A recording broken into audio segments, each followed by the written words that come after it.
So Skyrim was one of the breakout hits of last year, and certainly probably the biggest RPG of this generation. I imagine there's going to be a lot of people interested in checking out the Elder Scrolls Online. When they arrive, what are they going to find? Good question.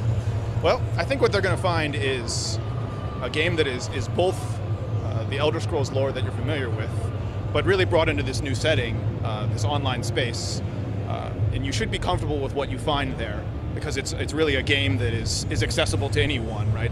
It isn't, let's say, sort of a slower paced combat that is from a previous generation of MMOs. Like, we really went the full bore into making it feel responsive, tactical, and actiony, which is, I really feel like what a Skyrim player would expect out of this type of game. But really, any game player is looking for that, and that's what you'll find when you start doing the gameplay. There's a few different things, a few different parts of our philosophy that I feel really good about.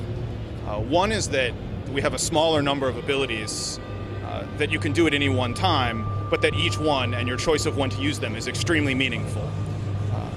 Instead of having a full bar of buttons that you're supposed to hit in a very specific order, sort of regardless of what you're fighting, what we wanted to create was an interaction with monsters and with other players, whatever you're fighting, where, okay, you're going to throw up some sort of shield, so let me cope with that by trying to whittle it down, and then you might be aware of that, so you'll counter it in your own way. And we basically create this interplay in the combat, which is exciting and tactical, rather than my gear equals this number of damage and your gear equals this number of damage, and so you win. One of our big philosophies from the very beginning is play the world, not the UI. We love the way it looks. I mean, I hope that really comes across in the theater.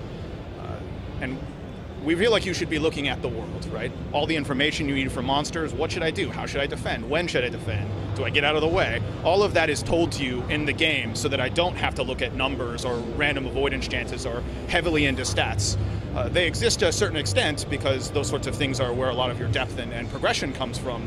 But as far as playing the actual game goes, you generally just look at the world and play it, and that's what we want to create. The number of times that someone at our studio will be like, hey, here's this location in Skyrim, and here's this location in our game, and they're identical. You can't tell the difference. It's really nice. I think our environments are just mind-boggling. Our characters have some different I guess, feel to them than the Skyrim characters, largely because of the need to get so many on screen, and also because of being able to sort that out, sort of a large-scale battle, being able to identify different races.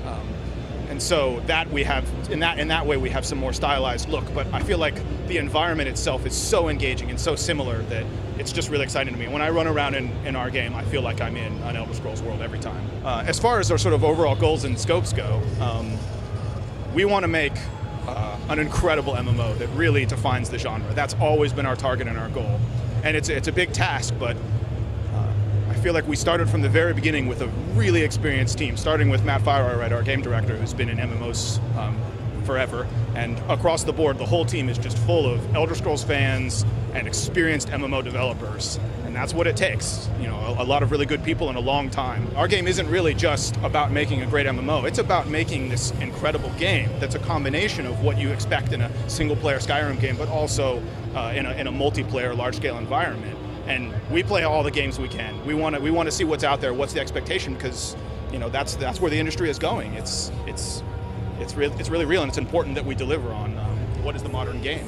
So you've got a beta coming up. What are the things you, as the combat guy, are particularly looking forward to discovering from the beta when you see people let loose on it? What am I looking forward to? I can tell you what, the moment when I've seen it happen a number of times in the office, but really when players start to do this, when you start to do these unusual builds and combinations, right? One of the things we really let you do in our system of combat is choose your own sort of style of play, right? You can use any weapon effectively regardless of what class you are, right? And so a person who's sort of picked a more traditional mage caster type class and is sitting there in light robe armor, I've seen that used completely effectively with a two-handed axe, right? The guy just teleports in and starts mashing people and is shooting out storms, and it's amazing, and it's something we totally didn't expect, except that it's exactly what we want, right? We want players in our game figuring out combinations of weapons and class abilities and sort of playing with their friends in a way that just develops this really open feel of our system, and that's what we get when we get this sort of multiplayer feel combined with that single-player progression. I think this is one of the great things about a three-faction system, right? And we've seen this in other games as well. Many of former sort of employees work on Dark Age of Camelot, and we saw this happen, is that when one faction becomes dominant, well, guess what? There's two other factions, and even if you do have a numerical advantage, when two factions are attacking you, well, that's when it gets pretty hard. You're dealing with all these different fronts. But then what you find is, as soon as they've sort of been beaten back, that alliance breaks down and a new one forms. And that's the beauty of the three-faction system, is it really, it's super hard to dominate for a long period of time, which is, exactly great for sort of trying to crown an emperor, right? It's difficult to do and it's difficult to maintain. We, from the very beginning, have been building a game for the long run. And the progression reflects that in terms of classes and the plans for content and the plans for our end game raid and PvP systems all reflect a long-term goal, because that's really what people want out of their MMO environment, right? Is something they can get invested in for a long period of time. And so all of our philosophy is based around that.